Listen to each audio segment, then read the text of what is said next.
दिल्ली के उपराज्यपाल विनय कुमार सक्सेना और दिल्ली के मुख्यमंत्री अरविंद केजरीवाल के बीच की तल्खियां लगातार बढ़ती जा रही हैं। दोनों के बीच के जो विवाद हैं वो लगातार बढ़ते जा रहे हैं। मुख्यमंत्री अरविंद केजरीवाल कह रहे हैं कि उपराज्यपाल को जब कोई अधिकार नहीं तो वो होते कौन है दिल्ली के लिए फैसले लेने वाले। और साथ ही उन्होंने ये भी कहा कि उपराज्यपाल ने उन्हें धमकी दी है कि उन्हीं के कहने पर 104 सीटें बीजेपी जीत पाई है। उन्होंने भारतीय जनता पार्टी की एमसीडी चुनावों में मदद की है और आने वाले चुनाव में आम आदमी पार्टी जीत हासिल नहीं कर पाएगी। इसके लिए उपराज्यपाल खुद कोशिश करेंगे। सुन लीजिए इन आरोपों को एक बार आप।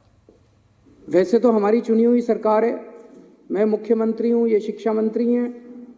मुख्यमंत्री ने, शिक्षा मंत्री ने कह दिया भाई टीचर फिनलैंड जाएंगे ट्रेनिंग के लिए, तो बस ये फाइनल होना चाहिए। यही तो जनतंत्र है। और जनतंत्र क्या है? अगर मुख्यमंत्री ने और शिक्षा मंत्री ने कह दिया भाई मैं अपने टीचर्स को फिनलैंड ट्रेनिंग कराने जाऊंगा, भेजना चाहता हूं, बस यहां खत्म हो जानी चाहिए थी बात। लेकिन यहां अजीब जनतंत्र है। सारी फाइलें एलजी साहब के पास जाती हैं, सारी फाइलें एलजी साहब के पास जाती हैं। एलजी साहब ने एक बार नहीं 2 बार ऑब्जेक्शन लगा के फाइल के ऊपर भेजा। अभी मैं पढ़ के सुनाऊंगा थोड़ी देर में। 2 बार ऑब्जेक्शन लगा के भेजा। तो जब बार बार ऑब्जेक्शन लगाया जाता है, एलजी साहब कह रहे हैं ना कि मैंने तो मना थोड़ी किया। जब 2 बार ऑब्जेक्शन लगाया, अब तीसरी बार भेजेंगे तो फिर ऑब्जेक्शन लगाएंगे, तो इसका मतलब आपकी नीयत खराब है। दिल्ली के लोगों का पैसा है, टैक्स का पैसा है दिल्ली के लोगों का। टैक्स के पैसे से, दिल्ली के टैक्स के पैसे से भेज रहे हैं। लोगों का पैसा, लोगों के बच्चे, अपने पैसे से लोग अपने बच्चों को ट्रेनिंग के लिए भेजते हैं। ये वो क्या कहते हैं, पराए घर में अब्दुल्ला दीवाना। ये एलजी कौन हो गया है? बेगानी शादी में अब्दुल्ला दीवाना। ये एलजी कहां से आ गया? कौन है एलजी? कहां से आ गया एलजी? किस बात का एलजी? कौन एलजी? कौन लेफ्टिनेंट गवर्नर? हमारे सर पे बैठ गया आके लेफ्टिनेंट गवर्नर। अब वो तय करेंगे कि हम अपने बच्चों को कहां पढ़ाएंगे।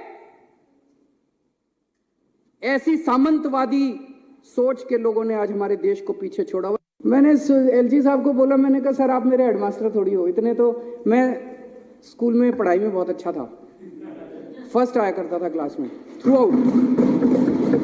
पहली क्लास से लेके 12वीं क्लास तक फर्स्ट आया। यूनिवर्सिटी टॉपर था, कुरुक्षेत्र यूनिवर्सिटी में टॉप किया था मैंने, पहले 6th पोजीशन थी मेरी।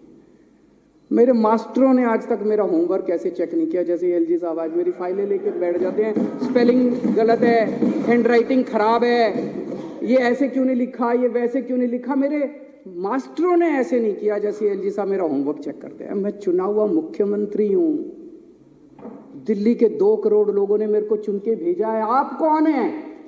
मैंने उनसे पूछा आप कौन है?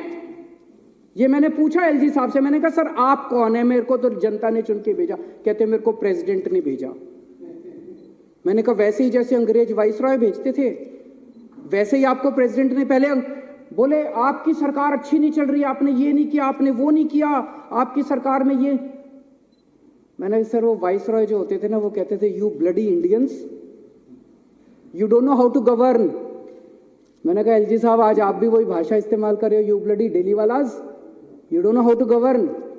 मैंने कहा सर दिल्ली छोड़ दो, हमारे हालात पे हम अपनी दिल्ली चला लेंगे। फिर मैंने उनसे पूछा, मैंने कहा सर ये 10 एल्डरमैन कैसे बना दिया आपने? ये तो आपके पास पावर नहीं है, तो ट्रांसफर्ड सब्जेक्ट है। एमसीडी एक्ट तो ट्रांसफर्ड सब्जेक्ट है, आपने 10 एल्डरमैन कैसे बना दिए? बोले उस कानून में लिखा है एडमिनिस्ट्रेटर शैल अपॉइंट 10 एल्डरमैन। तो मैंने उनको ये एक और दूसरा ऑर्डर दिखाया सुप्रीम कोर्ट का। ये 2019 में आया था सुप्रीम कोर्ट में। इसमें लिखा है कि जहां एडमिनिस्ट्रेटर लिखा होगा वहां भी मंत्रियों की चलेगी, वहां भी मुख्यमंत्री की चलेगी, ये लिखा हुआ है। ये सुप्रीम कोर्ट का आदेश मैंने उनको दिखाया। मैंने कहा सर ये लिखा हुआ है कि एडमिनिस्ट्रेटर लिखा है तब भी हमारी चलेगी, आपकी नहीं चलेगी। तो वो तो सुप्रीम कोर्ट को मानते ही नहीं, वो तो कहते हैं सुप्रीम कोर्ट की तो राय है। आजकल रोज चीफ सेक्रेटरी को ऑर्डर दे देते हो, मतलब रोज सवेरे उठते हैं, अपना लेटर हेड मंगाते हैं, लेटर हेड में लिखते हैं चीफ सेक्रेटरी इसको यहाँ का चेयरमैन बना दो, और चीफ सेक्रेटरी को भेज देते, चीफ सेक्रेटरी लागू करा देता है। हम मुंह बाके देखते हैं, हम तो क्या हो गया, ये टीवी में चल रहा है, अखबार में आ गया, इसको लिख देते हैं, ये इसको एल्डरमैन बना दो, इसको यहाँ का ये बना दो, इसको। ये चल क्या रहा है? मैंने एलजी साहब से पूछा, मैंने कहा चीफ सेक्रेटरी को सीधे ऑर्डर कैसे देते हो? मुख्यमंत्री मंत्री इनके थ्रू फाइलें क्यों नहीं जाती? सीधे चीफ सेक्रेटरी को ऑर्डर दे देते हो आप किसी भी सब्जेक्ट के ऊपर। बोले मैं शासक हूं, मैं एडमिनिस्ट्रेटर हूं, मैं कोई भी ऑर्डर दे सकता हूं, किसी को भी ऑर्डर दे सकता हूं। ना तो वो संविधान मानने को तैयार हैं और ना वो सुप्रीम कोर्ट के ऑर्डर मानने को तैयार है। फिर एलजी साहब ने एक बात कही जो बड़ी चौंकाने वाली है। एलजी साहब ने कहा कि इनकी बीजेपी वालों की 20 सीट भी नहीं आ रही थी, ये तो मेरी वजह से 104 सीट आई हैं।